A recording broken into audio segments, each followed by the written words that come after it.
নমস্কার, আমি রেশমি। আমি এতক্ষণ কিচেনে আমাদের খাবার দাবারের ব্যবস্থা হচ্ছিল, সেই সব নিয়ে ব্যস্ত ছিলাম। এইবার চলে এসেছি আমার গাছ বন্ধুদের খাবার নিয়ে কিছু জিনিস দেখাবো আপনাদের। তা সুতরাং দেখিয়ে দিই কি রান্না হবে ওদের জন্য।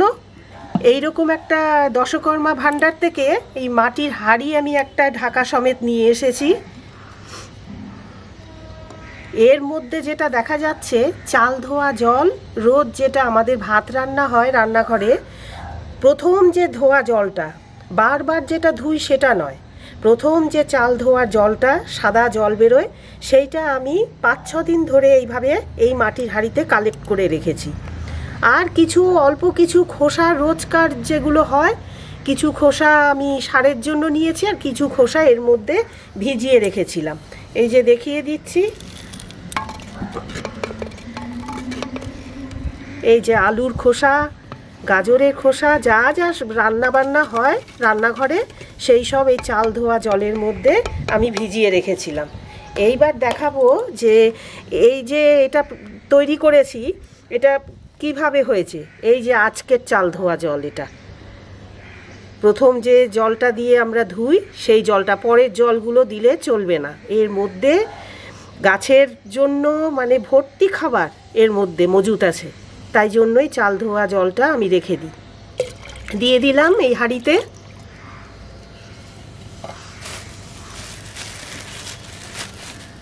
কিছুদিন ধরে এই জমানো সবজির খোসা সেগুলো দিয়ে দিচ্ছি।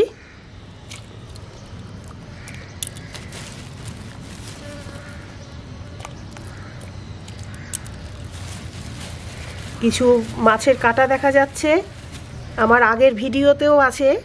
এই মাছের কাঁটাগুলো কিন্তু আমাদের খাবারের নয়, তেল মশলা দেওয়া জিনিস আমি দিই না, দেওয়া যায় না। এগুলো হচ্ছে বাড়িতে আমার পোষ্য তারা আছে, তাদের জন্য সেদ্ধ মাছ ভাত তৈরি হয়, সেই কাঁটা বেছে এগুলো আমি রেখে দিই। এই সব মিশিয়ে দিচ্ছি খোসাগুলো। 7 দিন ধরে এই পচতে দিতে হবে।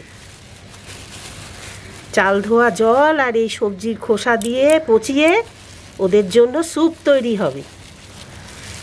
ভীষণ প্রিয় খাদ্য ওদের।